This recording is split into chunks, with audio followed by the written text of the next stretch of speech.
Assalamu alaikum, my dear students. Welcome to English lecture. Students, today we are going to do the practice of active passive voice present tense. Okay, so here are the rules for how to change into passive voice for all tenses, and the rules are: first one is the place of subject and object will be interchanged in the sentence. Means कि जो भी हमारा एक सादा जुमला है, आपको पता है बच्चों, जो प्रेजेंट टेंस में एक सादा जुमला है वो कंसिस्ट करता है subject, then action word and then object. ठीक है ना. तो जब हम पैसिव वॉइस में चेंज करेंगे तो हम उसको ऑपोजिट कर देंगे, यानी कि object comes first and subject will come at the and. ठीक है. The second rule is only third form of the verb or past participle e.g. written will be used as a main verb in passive voice. जब हम passive voice में change करते हैं तो याद रखें बच्चों, जो याद रखने वाली बात है वो ये है कि we have to use third form of the verb और पास्ट पार्टिसिपल. पास्ट पार्टिसिपल मतलब थर्ड फॉर्म, यानी फॉर एग्जांपल राइट की थर्ड फॉर्म क्या होगी? रिटन. तो इट मीन्स कि हमने जो भी मेन वर्ब है जो हमारा, वो हम थर्ड फॉर्म में ही यूज़ करेंगे. ठीक है. Okay, now the rules for using auxiliary verb in a sentence are different for each tense as follows. Mean के जो आपके helping verbs होते हैं, जो आपको पता है ना कि जैसे फॉर एग्जांपल प्रेजेंट टेंस है तो उसमें डिफरेंट हेल्पिंग वर्ब होंगे, फ्यूचर में डिफरेंट होंगे, पास्ट में डिफरेंट होंगे. तो इसी तरह टेंसेस के हिसाब से आपने हेल्पिंग वर्ब्स यूज़ करने हैं. We are doing present simple tense, so auxiliary verbs used in passive voice are is, am, are.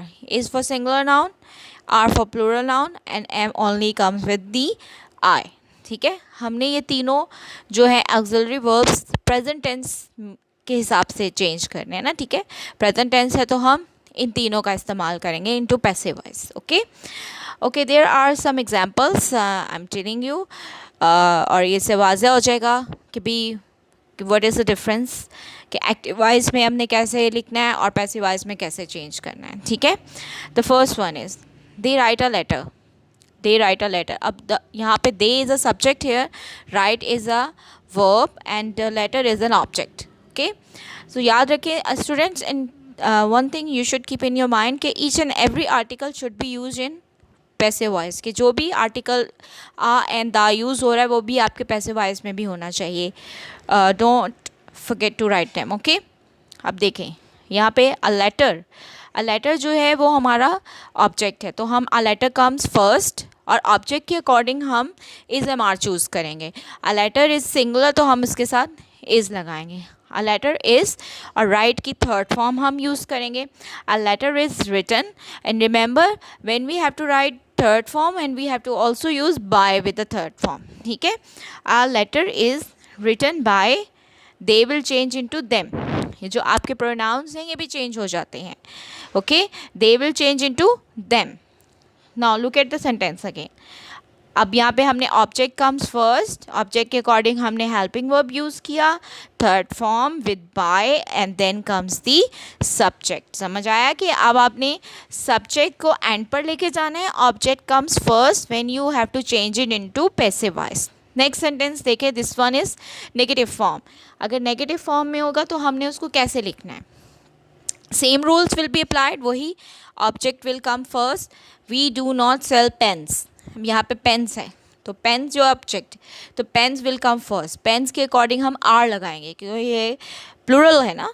तो pens are not sold by us, we will change into us. ठीक है बच्चों, कि यहाँ पे हमने डू नॉट को हमने आर नॉट में चेंज कर दिया अकॉर्डिंग टू ऑब्जेक्ट. पेन्स है तो आर आ रहा है और आर के साथ आपने नॉट लगा देना, तो ये नेगेटिव सेंटेंस बन जाएगा. पेन्स आर नॉट, सेल की third form sold by us, we will change it to us. ठीक है. अब नेक्स्ट सेंटेंस देखें. ये एग्जाम्पल आपको दे रही हूँ इसलिए कि तीन तरह के सेंटेंस आपके पास आएंगे. पॉजिटिव यानी एक सादा जुमला, नेगेटिव जिसमें नॉट का इस्तेमाल होगा, और एक और जुमला होगा जिसमें जो कि इंट्रोगेटिव होगा यानी सवालिया जुमला. अब प्रेजेंट टेंस के हेल्पिंग वर्ब्स जो हैं सवालिया और इंट्रोगेटिव्स बनाने के लिए, नेगेटिव और इंट्रोगेटिव्स बनाने के लिए हम डू या डज का इस्तेमाल करते हैं इन एक्टिव वॉइस, ओके। लेकिन पैसिव वॉइस में हम जब चेंज करेंगे तो पैसिव वॉइस में इज़ एम आर का इस्तेमाल करेंगे, और इज़ एम आर का इस्तेमाल करते हुए जुमले को या तो नेगेटिव बना लेंगे या इंट्रोगेटिव। ये देखें एग्जाम्पल्स जो है वो आपके सामने है। Now look at the third sentence, this one is interrogative, सवालिया है। Does he watch cricket. अब ये सवालिया है, तो सवालिया को हमने कैसे हल करना है, इंट्रोगेटिव को हम कैसे सॉल्व करेंगे? वेरी सिंपल, जो भी हेल्पिंग वर्ब पैसिव वॉइस में यूज़ हो रहा है उसको आप ऑब्जेक्ट से पहले इस्तेमाल करेंगे। Like object is cricket here, तो क्रिकेट के अकॉर्डिंग हमने इज़ यूज़ करना है, ठीक है ना।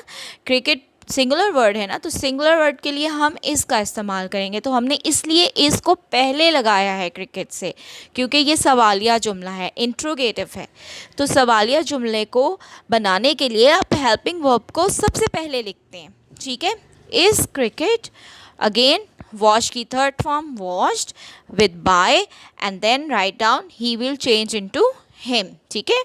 ये हमने साथ साथ अपने जो प्रोनाउंस हैं उनको भी चेंज करना है। अगर आई आएगा तो it will change into me, she है तो हर, ही है तो हिज या हिम, दे है तो them, we will change into us, you will remain the same, ठीक है, यू में ही रहेगा।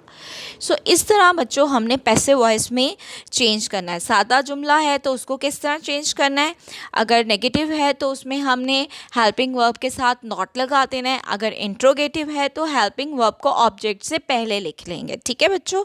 सो this is your today's work, active passive voice in present tense, यानी कि जब अगर आपने प्रेजेंट टेंस में पैसिव वॉइस को चेंज करना होगा तो आपने इन रूल्स को फॉलो करना है, ओके स्टूडेंट्स।